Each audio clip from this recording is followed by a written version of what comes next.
Mr. Deputy Speaker, today we live in the changed world, just at a time when the fresh team led by PM Lawrence Wong has taken over the leadership of the nation. But I can sense the new resolve to tackle the challenges ahead, come what may, and to keep this miracle of Singapore going. So in the new global landscape, we need a new playbook to grow our economy, which will inevitably come with its disruption and risk. There will be new stresses and anxieties, and Singaporeans will need to adjust and adapt in a fast-changing, more unsettling environment. The government has committed to supporting Singaporeans to ride through this new disorder world. At the same time, we must double down in our efforts to sustain social mobility, as well as protecting the vulnerable among us. And through it all, we can build a stronger social compact and truly we mindset. These are among the areas of priorities outlined by the President on behalf of the government, which I fully support. Much has been said in the last 5 days, and so for my speech today, I will just focus on two sticky perennial issues which I would like to add my voice to. Firstly, how do we moderate cost increases? Secondly, how do we reduce job matching friction? I raise both these issues not because I feel the government has not done enough, but rather these two issues, costs and jobs, are and will be an unending challenge for Singapore and would therefore require continued resolve to tackle them. Firstly, on costs. How can we better moderate cost increases in Singapore? As a tiny resource scarcity state where we import almost everything that we need and where our economy is constantly on an overdrive mode, Singapore is inherently more susceptible to price increases than other countries, other economies. It is a circumstances that we have to constantly manage and to live with. Like almost every economy in the world, the universal approach is to let market forces determine allocation with the use of price as a way to sort out demand and supply. And this is by far the most sensible way, and it has worked this way for centuries. However, in Singapore's circumstances, prices tend to be more upside elastic because of our greater scarcity, as we do not readily have excess capacity to just ramp up supply where demand are high to moderate price increases. At the same time, due to our remarkable economic progress over the decades, there is a wider disparity now in purchasing power among our consumers. There are people or businesses who are prepared to pay up a lot more or bid higher than others, and some in the range of extreme outliers. And we see some of that in the COE bidding, where supply is limited, and hence the prices is the key determinant to allocate the limited numbers of certificates. To the government's credit, there are extensive and a comprehensive range of subsidies and policy schemes to keep things affordable for Singaporeans. And among them, the core areas that the government has committed heavy subsidies are housing, healthcare, education, transport, and others. These direct subsidies require substantial and continual fiscal resource to fund, and hence we must be able to keep generating revenue on a sustainable basis to pay for these items. Since COVID, the global inflation has raised prices underpinned by higher energy, food, and commodity prices, and the effects are being felt through the imports that Singaporeans consume daily. Fortunately, our strong economic and fiscal fundamentals avail us the strong Singapore dollar as a broad-based tool to mitigate the inflation. But there's a limit as to how much the strong Singapore dollar can strengthen without impacting our export competitiveness. So we do have to count on other supporting measures. At the same time, domestically, we are also in this necessary transition to uplift wages of our fellow Singaporeans, especially low-wage workers. And this has added cost pressure to businesses and somewhat shows up in the form of higher prices in products and services. Also, we have seen land costs increasing fairly steadily in recent years as Singapore continues to command a premium as a business destination and also a much sought-after residential home. The government has introduced a series of property cooling measures like the ABSD, among others. So these are all necessary to cool the market. But besides the indirect measures, we would also need broad-based and targeted direct measures to assist Singaporeans. The government has enhanced and upsized a series of cost-mitigating measures like the CDC vouchers, among others. But we know that such direct assistance cannot be a norm, and sometime down the road, it has to taper down and wind down. and the pace will depend on the inflationary situations and our fiscal headroom. We therefore need to look into more supply-side measures to lower our overall cost structure in Singapore, both through administrative means as well as through improving efficiency as an economic system. I will attempt to share some illustrative example, not exhaustive by any means. Mr. Speaker, ensuring that we have a competitive business ecosystem is one of government's cost management strategy and a sound way to keep costs and prices in check. While we largely leave to the spontaneity of businesses to evolve the ecosystem, it will also require the government's hand from time to time to curate, to monitor, and to call out unfair market behaviors to protect consumers' interests. Besides the CCCS case and other consumers' advocacy group, MPs have also played a part in the past to call out anti-competitive practices. For example, PQ was raised in the past when we saw retail petrol prices were lagging on the downside but quicker to rise on the upside. One area where I would like to use this opportunity to raise and to get some attention from the government is the escalating costs in the building maintenance and repair area. The cost of, for example, repairing seepages in HDB flats has increased significantly. And the problem with seepages in buildings is that you cannot really see where the source of leak with the naked eyes. So there's often some amount of guesswork by the repair contractors. And the process usually goes this way. When a seepage is reported during a rainy day, the contractor will wait for a dry day to carry out the repair. After the repair, the contractor will wait for the next rainy day to determine if the seepage has been effective, the seepage repair has been effective. And if it's not, they will find another dry day to repair on another suspected spot. So for more difficult and complex seepage situations, the process may go on for a few rounds to the frustrations of residents who has to bear the inconveniences of multiple appointments and continued seepages. And all this will mean costs escalating. Typically, what the contractor would do is to carry out what they call PU injection, injecting high-pressure liquid polyurethane PU chemicals into the suspected cracks in concrete structures, hoping that this PU will plug the gaps and the source of the leaks. So these seepage repair contractors are SME. They are typically capital light. They run on very tight cash flow in their businesses. It would be too much to ask for this company to invest on costly, sophisticated technology to more precisely diagnose the root cause of seepages, not knowing that they can still win the next contract or next tender. So seepages in older flats is a common wicked problem across HDB estates, especially the older flats. And I believe the problem requires an industry-wide solution. So I hope HDB or BCA can intervene to find an industry solutions. We almost need an ITM of sorts to invest in research, technology, training, so as to improve on the way we can diagnose the source of the seepage. And this will help contractors better able and more accurately repair the seepages in older flats and hence costing less. Another cause of concern that I would like to raise is the extreme high bids we saw in the Heartland shop spaces. A case in point is the $52,000 bid for Heartland Medical Clinic at Tampines. Such record high bids, though not the norms, nevertheless has the effect of setting new reference benchmark and may influence future would-be bidders to submit higher bids, leading to more upside stickiness in pricing. Other private HDB shops, landlord may use this new higher benchmark reference to price up when they renew the renters. While we leave it to market forces to determine prices, we must drill down if such outlier bids are sustainable in business and the impact to healthcare costs at the neighborhood. So there must be a so-called price reasonableness assessment. In response to media queries on the high rental bids at Tampines, HDB said that the bids of $52,188 is significantly higher than the average tendered rent of around $9,800 per month for similar-sized clinic rented out by HDB in 2024. And at that price, and that rental to $52,000 is by far the highest per square feet rent that HDB has received for GP and dental clinics.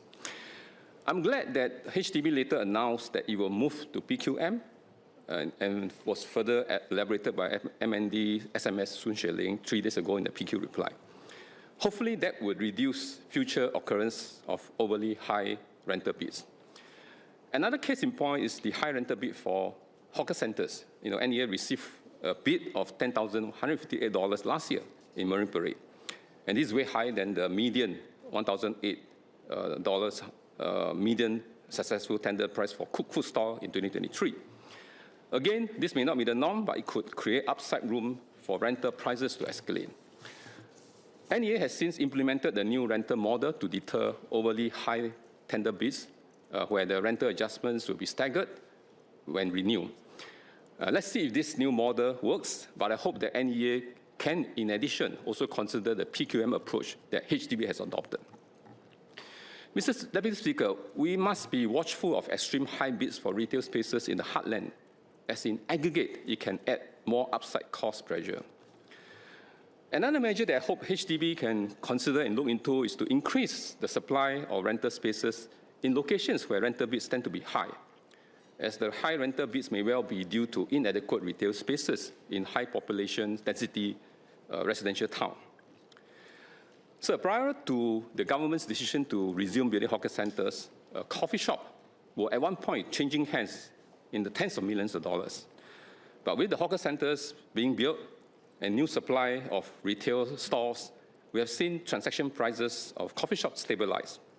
So this is something that, if we supply, it can make a difference. So I have noticed that in Hong Kong, among the most expensive commercial real estate area, like the Central, the Admiralty area, there will always be side lanes in between the top-grade office properties where low-cost budget retail shops can coexist. These are the small retail shops where we can find among the buildings where you see Hong Kong cafes, cha chanting, selling affordable meal sets, small sundry shops selling low-cost daily grocery items, and so on. If the prices or rents of these spaces at these small lanes are to be benchmarked against the valuations of the adjacent premium office building, the retail shops would not be able to survive at the affordable prices that they provide. So perhaps URA and SLA can study what administrative measures do the Hong Kong Land Authority has to allow such dispensation. I know we do have such similar dispensation of sorts where we set aside office spaces in commercial buildings for non-profit use that are for social and community good. We should expand this program. And I always thought it would be a great idea for Marina Bay to also have a social enterprise-run hawker centres. That will be helpful to the office workers there who wish to have an affordable meal. So let me now move to my second concern, which is how do we reduce job matching friction? In this year's National Day rally speech, PM mentioned jobs as a main focus. At one juncture, he repeated jobs, jobs, jobs 3 times in succession. And despite Singapore having among the lowest unemployment rate in the world, and in fact, we have to count on foreign labor to fill up many of our jobs not taken up by Singaporeans, it's very heartening to hear this from the top of the House leadership. It demonstrates once again that when it comes to unemployment, we set very low thresholds of tolerance, and we are determined not to leave any job seekers behind. And that determination is manifested in the whole gamut of policies and resources the government has put in place to create jobs, to sustain employability. On the demand side, the priority is to grow the economy. On the supply side, an unrelenting endeavor to equip and upskill Singaporeans to take on job opportunities across life stages, starting in school, during their career lifespan, and even during their senior years. There are literally countless policy initiatives and schemes in place to support Singaporeans to stay employed and to be employable. We have agencies like WSG, SSG, the E2Is, and now the 5 CDCs will also be roped in to help with local job matching. So we have done much on either side, the demand and the supply. The part that I hope we can do better is how we can match the demand to supply so that we can see more meaningful employment outcomes. Matching jobs remains an arduous task, more so for workers disrupted by technologies or jobs oscillancies. I've come across displaced mid-career PMETs who took more than 1 year to find the next jobs.